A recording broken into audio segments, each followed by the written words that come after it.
आज हम लोग क्लास 10 का विज्ञान का लेसन 4 कार्बन और उसके यौगिक पढ़ेंगे। आप लोग पढ़ रहे हैं आशीष सर के साथ। जहाँ भी कोई दिक्कत होगी आप मुझसे पूछ भी सकते हैं। पहला आता है कार्बन किसको बोलते हैं। तो नॉर्मली क्या होता है हमारे दैनिक जीवन में कार्बन का अत्यधिक उपयोग है। आप लोग जो पेंसिल से लिखते हैं वो पेंसिल का ग्रेफाइट भी किसका बना हुआ होता है, कार्बन का बना हुआ होता है। इसके अलावा आप लोग जो घड़ी में बैटरी लगाते हैं वो बैटरी का अंदर का पदार्थ भी कार्बन का होता है। जो कार्बन का एक अप्रूप आपका हीरा भी है, कार्बन का अप्रूप में ग्रेफाइट भी आता है। आप ये सभी पढ़ेंगे कि अप्रूप क्या है, उसके गुणधर्म क्या है, कार्बन किस प्रकार अपना आबंध बनाता है, इन सभी बातों की चर्चा इसमें की जाएगी। तो पिछले अध्याय में हमने अनेक ऐसे यौगिकों का अध्ययन भी किया है जो हमारे लिए महत्वपूर्ण है। इस अध्याय में हम लोग कुछ अन्य रोचक यौगिक और उसके गुणधर्म के बारे में भी जानेंगे। और मेनली ये पूरा चैप्टर जो है आपका 118 को तत्व जो प्रकृति में ज्ञात है उसमें एक महत्वपूर्ण तत्व कार्बन की चर्चा करेंगे। कारण क्या है, कार्बन तत्व एक ऐसा तत्व है जो लगभग सभी तत्वों से जो लगभग सभी तत्वों से अपना आबंध बना लेता है। और कार्बन की संयोजकता भी अगर पूछा जाए तो टोटल 4 है। कार्बन की संयोजकता कितनी है, 4 है। अब देखिए यहाँ पर एक कुछ सामग्री का बात किया गया, धातु से बनी वस्तु, कांच अथवा मिट्टी से बनी वस्तु या अन्य। आप जब ये कॉलम को पूरा भरेंगे तो आप पाएंगे कि बहुत सारी वस्तुएं ऐसी भी है जो कि कार्बन से बनी हुई होती है। अधिकांश वस्तुएं क्या होती है, कार्बन के यौगिकों से बनी होती है। जितनी भी वस्तु हम लोग अपने आसपास देखते हैं उसमें अगर अधिकांश वस्तु की बात करें तो ये आपका किससे बना है, कार्बन के यौगिकों से बना है। इसका परीक्षण के लिए कोई विधि हो सकता है, बिल्कुल हो सकता है। कार्बन से युक्त यौगिकों को जलाने पर क्या मिलता है इसके बारे में भी हम लोग इसमें पढ़ेंगे। हम लोग नॉर्मली जितना भी चीज़ें उपयोग में लाते हैं जैसे भोजन, कपड़ा, दवा, पुस्तक, ये सभी चीज़ें लगभग कार्बन पर आधारित होती है। इनके अतिरिक्त सभी सजीव संरचनाएं कार्बन आधारित होती है। भूपर्पटी तथा वायुमंडल में अत्यंत अल्प मात्रा में कार्बन उपस्थित है। भूपर्पटी में खनिज जैसे कार्बोनेट, हाइड्रोजन कार्बोनेट, कोयला, पेट्रोलियम के रूप में केवल 0.02% और वायुमंडल में 0.03% कार्बन डाइऑक्साइड के रूप में।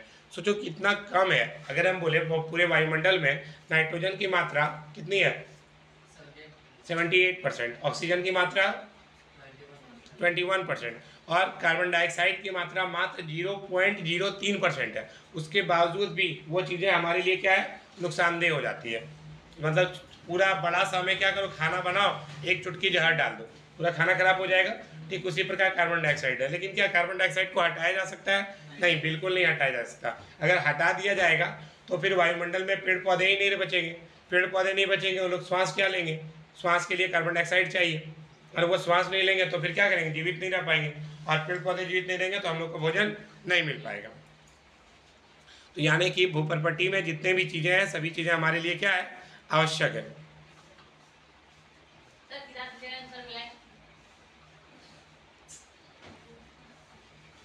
प्रकृति में इतनी अल्प मात्रा में कार्बन उपस्थित होने के बावजूद कार्बन का अत्यधिक महत्व है।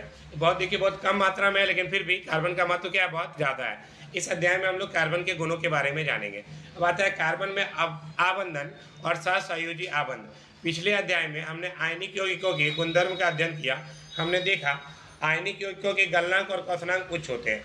आयनिक यौगिकों के गलनांक और क्वथनांक का मतलब क्या होता है, कोई भी चीज़ कितना डिग्री टेम्परेचर पे गल जाएगा या कितना डिग्री टेम्परेचर पे खौल जाएगा, इस बारे में हम लोगों ने पढ़ा था।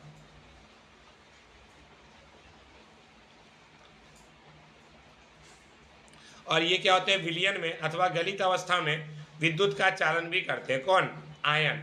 जैसे कि आप लोग पढ़े थे ना, Na+Cl- सोडियम पे पॉजिटिव चार्ज है, क्लोरीन पे नेगेटिव चार्ज है।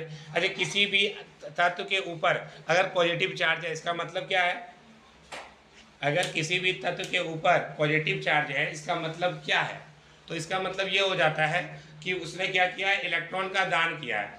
और अगर किसी के ऊपर माइनस चार्ज है इसका मतलब उसने इलेक्ट्रॉन को ग्रहण किया है।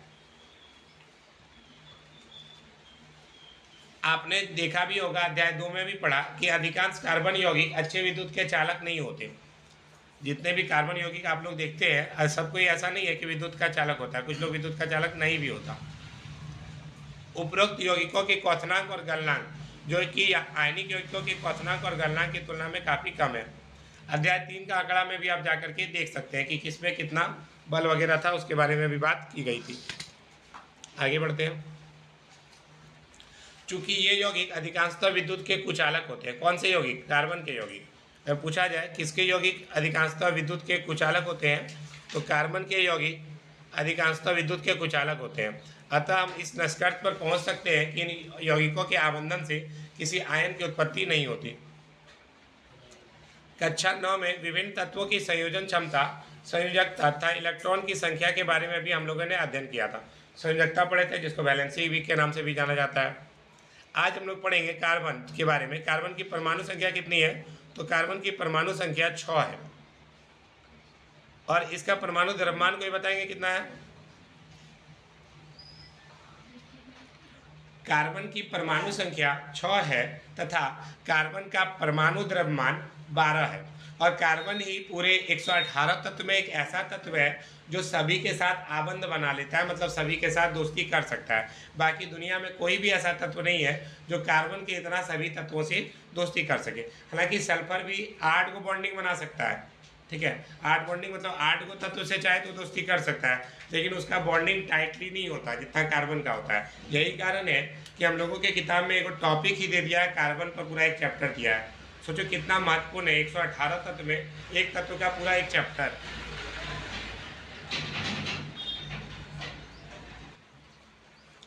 अब आता है, हम जानते हैं कि बाहरी कोश को पूरी तरह से भर देने अर्थात उत्कृष्ट गैस विन्यास को प्राप्त करने की प्रवृत्ति के आधार पर तत्वों की अभिक्रियाशीलता समझाई जाती है। नॉर्मली क्या होता है, किसी भी तत्व का बाहरी कोश कितना भरा हुआ है, यह भी इस बात को डिपेंड करता है कि उसकी अभिक्रियाशीलता कितनी है। आयनिक यौगिक बनाने वाले तत्व सबसे बाहरी कोश से इलेक्ट्रॉन प्राप्त करके या उनका ह्रास करके इसे प्राप्त किया जाता है। कार्बन के सबसे बाहरी कोश में कितने इलेक्ट्रॉन है? तो 4 इलेक्ट्रॉन है, ध्यान रखिएगा। कार्बन के सबसे बाहरी कोश में 4 इलेक्ट्रॉन होते हैं तथा उत्कृष्ट गैस विन्यास प्राप्त करने के लिए इसी को क्या किया जाता है? प्राप्त किया जाता है या फिर खोया जाता है। यदि इन्हें इलेक्ट्रॉनों को प्राप्त करना या खोना हो तब क्या कर सकता है ये? तो ये 4 इलेक्ट्रॉन प्राप्त करके C4- ऋण आयन बना सकता है। और अगर लेकिन 6 प्रोटॉन वाले नाभिक के लिए 10 इलेक्ट्रॉन नाभिक करना धारण करना काफ़ी मुश्किल भी हो जाता है। और 4 इलेक्ट्रॉन प्राप्त करके C4- और खो करके C4+।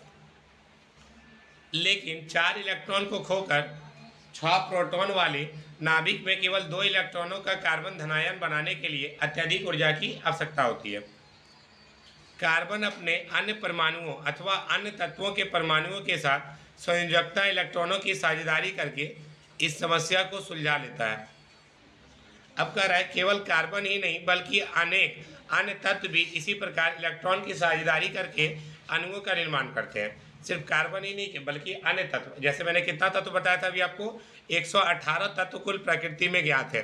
तो वो 118 तत्व प्रत्येक लगभग क्या करते हैं? अपने इलेक्ट्रॉन की साझेदारी करके अणुओं का निर्माण करते हैं। लेकिन प्रत्येक भी नहीं बोल सकते, जैसे कि आपका हीलियम हो गया, नियोन हो गया, ये सब कुछ ऐसे तत्व हैं जो कि इलेक्ट्रॉन का शेयरिंग नहीं करते, उनका अष्टक भरा हुआ रहता है, इलेक्ट्रॉनिक विन्यास पूरा रहता है। अब आता है, जिन इलेक्ट्रॉनों की साझेदारी की जाती है वे दोनों परमाणुओं के बाहरी कोश के ही होते हैं।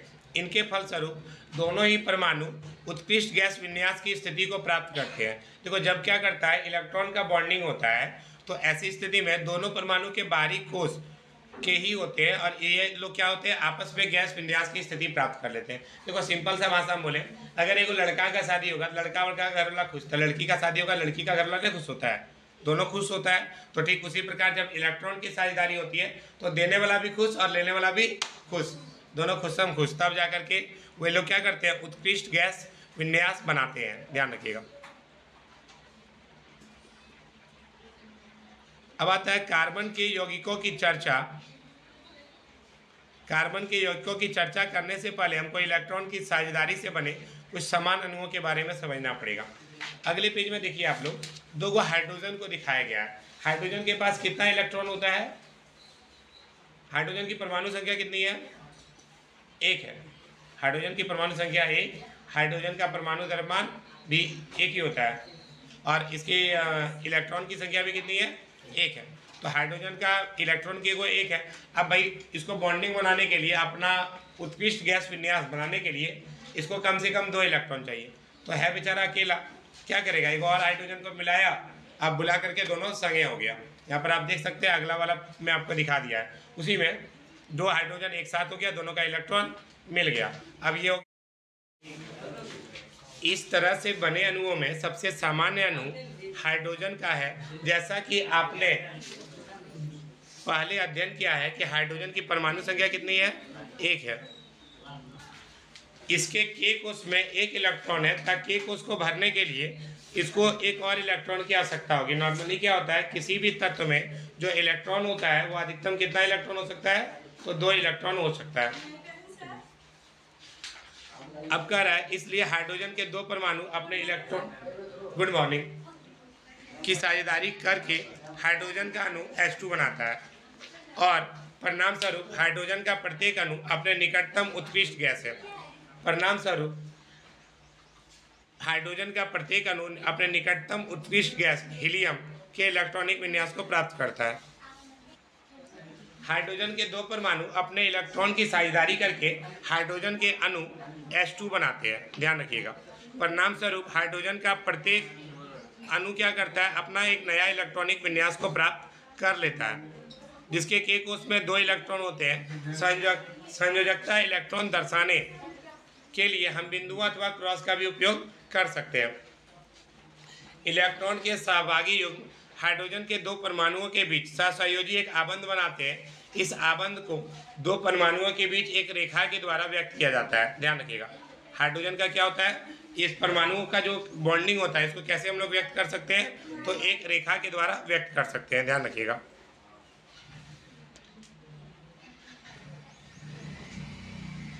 अगला है आपका क्लोरीन। क्लोरीन की परमाणु संख्या कितनी है, 17 है, पहले भी आप लोग पढ़ चुके हैं। टोटल इतना पता है, करीबन आप लोग को 30 गो तत्व याद रखना है। Hydrogen, helium, lithium, beryllium, boron, carbon, nitrogen, oxygen, chlorine, neon, sodium, magnesium, aluminium, silicon, phosphorus, sulphur, chlorine, argon, potassium, calcium, scandium, titanium, vanadium, chromium, देख लीजिएगा पूरा। इस तरह के आपको 30 गो याद कर लेना है पूरा, ध्यान रखिएगा, क्योंकि आप लोग का एग्जाम में जो है ना लगभग 30 गो में काम हो जाता है हम लोग का। अब आता है क्लोरीन की परमाणु संख्या कितनी है, 17 है। क्लोरीन जो है द्विपरमाणुक अणु Cl2 बनाती है। अब आता है क्या आप इस अणु के इलेक्ट्रॉन बिंदु संरचना बना सकते हैं, तो यहाँ पर देखिए साइड में ऑक्सीजन का बना करके दिखाया है। आप लोग देखिएगा, क्लोरीन का भी चाहे तो आप लोग बना सकते हैं खुद से। आगे बढ़ते हैं। अब आता है ऑक्सीजन के 2 परमाणुओं के बीच कौन सा आबंध होता है, तो ऑक्सीजन के 2 परमाणुओं के बीच द्विआबंध होता है। ऐसा इसलिए होता है क्योंकि ऑक्सीजन के परमाणु के L कोष में 6 इलेक्ट्रॉन होते हैं, और ऑक्सीजन की परमाणु संख्या कितनी है, 8। तो भैया परमाणु संख्या 8 है, तो पहला कोष्ठक में कितना भरा आएगा, 2 को क्लास 9 में पढ़े थे। उसके बाद अगला जो बच जाएगा वो अगला कोष्ठ में जाएगा, तो अगला कोष्ठ में कितना होगा, 6 गो। इसे अष्टक पूरा करने के लिए 2 और इलेक्ट्रॉनों की आवश्यकता होती है। अतः ऑक्सीजन का प्रत्येक परमाणु ऑक्सीजन के अन्य परमाणु के साथ 2 इलेक्ट्रॉन की साझेदारी करता है, जिसको हम लोग पहले भी देख चुके हैं, तो ये भी ध्यान रखिएगा। ऑक्सीजन का प्रत्येक परमाणु ऑक्सीजन के अन्य परमाणुओं के साथ कितना की साझेदारी करता है, तो 2 इलेक्ट्रॉनों की साझेदारी करता है। अगला है ऑक्सीजन के प्रत्येक परमाणु के द्वारा प्रदान किए गए 2 इलेक्ट्रॉन से इलेक्ट्रॉन के 2 सहभागी युग्म प्राप्त होते हैं। इसे 2 परमाणुओं के बीच द्विआबंध बनना कहते हैं, ध्यान रखिएगा। क्या अब आप जल के अणु को चित्रित कर सकते हैं जिसमें ऑक्सीजन के 1 परमाणु और हाइड्रोजन के 2 परमाणु के बीच आबंधन की प्रकृति को दर्शाया गया है। इस अणु में एक आबंध है या द्विआबंध, तो देखो नॉर्मली क्या होता है, जब 2 परमाणु मिलेगा तब द्विआबंध, 1 परमाणु मिलेगा तो एकल आबंध, ठीक है, जिसको सिंगल बॉन्ड कहते हैं। Single bond, double bond, triple bond, 3 ठो होता है। 3 ठो आबंध मिला तो ट्रिपल बॉन्ड, ध्यान रखिएगा। अब आता है नाइट्रोजन की परमाणु संख्या कितनी है, तो नाइट्रोजन की परमाणु संख्या 5 है, सॉरी 7 है, सॉरी। इसका इलेक्ट्रॉनिक विन्यास और संयोजन क्षमता क्या होगा, तो नॉर्मल सा बात है, इलेक्ट्रॉनिक विन्यास अगर निकालोगे, पहला कक्ष में कितना इलेक्ट्रॉन, 2 इलेक्ट्रॉन, ये तो फिक्स है। 7 में 2 चला गया, कितना बचा, 5, मतलब ये 5 गो इसका इलेक्ट्रॉन बाहर में घूम रहा होगा। तो 5 को घूम रहा होगा, बनाना कितना है इसको, 8 को बनाना है। तो ये कितना इसका सहभागी युग्म होगा, 3। तो यहाँ पर लिख सकते हैं नाइट्रोजन के एक अणु में नाइट्रोजन का प्रत्येक परमाणु 3 इलेक्ट्रॉन देता है। कितना इलेक्ट्रॉन देता है, 3। और जिसे इलेक्ट्रॉन का 3 सहभागी युग्म प्राप्त होते हैं, इसे 2 परमाणुओं के बीच त्रिआबंध कहा जाता है। 2 परमाणुओं के बीच त्रिआबंध। N2 की इलेक्ट्रॉन बिंदु संरचना, इसके त्रिआबंध को चित्र 4.4 के अनुसार दिखाया भी जा सकता है। आगे देखिए, कहीं पे दिया उपयोग, आगे देखिए। अब आता है अमोनिया के अणु का सूत्र क्या है। तो अमोनिया के अणु का सूत्र NH3 है। कैसे सभी 4 परमाणुओं को उत्कृष्ट गैस विन्यास की स्थिति प्राप्त हुई है, इस बारे में भी बताया गया। इस अणुओं में हम लोग एक, द्वि अथवा त्रिआबंध के बारे में देखेंगे अभी। अब हम मैथेन को देखते हैं। मैथेन कौन है, कार्बन का एक यौगिक है। ध्यान रखिएगा, पूछा जाए कार्बन का यौगिक वो क्या है, तो आप मैथेन का भी नाम ले सकते हैं। ईंधन के रूप में मैथेन का अधिकाधिक उपयोग होता है। मैथेन का उपयोग किसके रूप में होता है, ईंधन के रूप में होता है। और यह बायोगैस व संपीड़ित प्राकृतिक गैस CNG का क्या है, प्रमुख घटक है। अब मैथेन का सूत्र क्या होता है, CH4। ध्यान रखिएगा, मैथेन का सूत्र क्या होता है, CH4। अब आता है हाइड्रोजन की संयोजकता कितनी है, 1 है। ध्यान रखिएगा, हाइड्रोजन की संयोजकता 1। और कार्बन क्या है, चतुर्थ संयोजक है। चतुर्थ संयोजक मतलब कितना है, इसका संयोजकता कितना है, 4। तो उत्कृष्ट गैस विन्यास प्राप्त करने के लिए यह कितना इलेक्ट्रॉनों के साथ साझेदारी करता होगा, 4 गो के साथ, 4 गो तत्वों के साथ साझेदारी कर सकता है और अपना 4 इलेक्ट्रॉन को एक दूसरे के साथ बांट सकता है। तो इस प्रकार 2 परमाणुओं के बीच इलेक्ट्रॉन के एक युग्म की साझेदारी के द्वारा बनने वाले आबंध सहसंयोजी आबंध कहलाते हैं। ध्यान रखिएगा। और सहसंयोजी आबंध वाले अणुओं में भीतर तो प्रबल आबंध होता है। सहयोजी आबंध जो होता है उसका भीतर में क्या होता है, प्रबल आबंध, लेकिन इसका अंतराणु बल क्या होता है, दुर्बल होता है। ध्यान रखिएगा। फलस्वरूप इन यौगिकों के गलनांक और क्वथनांक क्या होते हैं, कम होते हैं। अब नॉर्मल सा बात है, अगर अंतराणु बल कम होगा, अंतराणु बल मतलब आप ऐसे समझ लीजिए, अगर आपकी घर में महत्वपूर्ण स्थिति नहीं होगी तब कोई भी आपको आके बजा के चल जाएगा। अगर घर में ही टूटल रहे तो वही कहानी इसका भी है। चूंकि परमाणुओं के बीच इलेक्ट्रॉन की साझेदारी होती है और आवेशित कण बनते हैं, तो सामान्यतः ऐसे सहसंयोजी यौगिक विद्युत के कुचालक भी होते हैं। ध्यान रखिएगा। अगला है कार्बन के अपरूप। तो प्रकृति में कार्बन के अनेक तरह के रूप पाए जाते हैं। हीरा और ग्रेफाइट दोनों ही कार्बन से बने, परमाणु से बने, लेकिन दोनों का क्या होता है, संरचना अलग अलग होता है। ग्रेफाइट आपका बहुत सस्ता होता है, हीरा क्या है, अत्यधिक महंगा होता है। बस लड़की लोग को या लड़का लोग को टिकट कटता है, वह टाइप में जो नसीब होगा अच्छा रहा तो मिल जाएगा, नहीं तो नहीं है मिलेगा। आगे बढ़ते हैं। तो प्रत्येक परमाणु कार्बन के अन्य 4 परमाणुओं के साथ आबंधित होता है और यह एक दृढ़ त्रिआयामी संरचना भी बनाने का काम करती है। किसमें, हीरा में। ग्रेफाइट में कार्बन के प्रत्येक परमाणु का आबंधन कार्बन के 3 अन्य परमाणुओं के साथ एक ही तल पे होता है, जिसे षटकोणीय व्यू में मिलता है। ध्यान रखिएगा। और ग्रेफाइट की संरचना में षटकोणीय तल एक दूसरे के ऊपर क्या होते हैं, व्यवस्थित होते हैं। अब यहाँ पर देखिए हीरे की संरचना दिखाई गई, ग्रेफाइट की और C60 बकमिंस्टर फुलेरीन की संरचना भी दिखाई गई है। और अब तक ज्ञात तत्व में सबसे ज़्यादा कठोर पदार्थ क्या है, तो हीरा जो है सबसे ज़्यादा कठोर पदार्थ माना जाता है, जबकि ग्रेफाइट क्या होता है, चिकना और फिसलनशील होता है। इसके अलावा ग्रेफाइट क्या है, अधातु होते हुए भी विद्युत का सुचालक है। ध्यान रखिएगा, ये क्वेश्चन बहुत बार आता है। अधातु कौन है, ग्रेफाइट है। ग्रेफाइट अधातु होते हुए भी विद्युत का सुचालक होता है। आगे आपका शुद्ध कार्बन को, अगला पेज पे आ जाइए। शुद्ध कार्बन को अत्यधिक उच्च दाब और ताप पर उपचारित करके हीरे को संश्लेषित किया जा सकता है। ये संश्लेषित हीरे, देखो हीरा जो है कृत्रिम तौर पे भी बनाया जाता है, ऐसा नहीं है कि सीधा का सीधा प्रकृति से निकाल दिए, लेकिन उसको बनाने की प्रक्रिया इतना ज़्यादा मुश्किल है, इतना ज़्यादा टफ है कि उसको बनाने का लागत भी प्राकृतिक वाले के लगभग बराबर में पहुंच जाता है। और ये प्राकृतिक हीरों से अभेदनीय होते हैं, तो ये भी बनाया जा सकता है। शुद्ध कार्बन को उच्च दाब पर गर्म करने पर आपका हीरा बनकर के तैयार हो जाएगा। फुलेरीन क्या है, कार्बन अपरूप का एक अन्य वर्ग है। कौन, फुलेरीन। और सबसे पहले C60 की पहचान की गई थी जिसमें कार्बन के परमाणु फुटबॉल के रूप में व्यवस्थित होते हैं। चूंकि यह अमेरिकी आर्किटेक्ट बकमिस्टर फुलर द्वारा डिजाइन किया गया था, जियोडेसिक गुंबद के समान लगते हैं, इसलिए इस अणु का नाम क्या रख दिया गया, फुलेरीन। तो यहाँ तक आप लोग का पहला टॉपिक पूरा आज का क्लास कंप्लीट हो जाता है। अब कुछ क्वेश्चन आपके सामने है, इसको बनाना है और नोट्स बनाना है। आज के लिए इतना ही। मैं आशीष सर आपके साथ। Thank you so much, bye bye.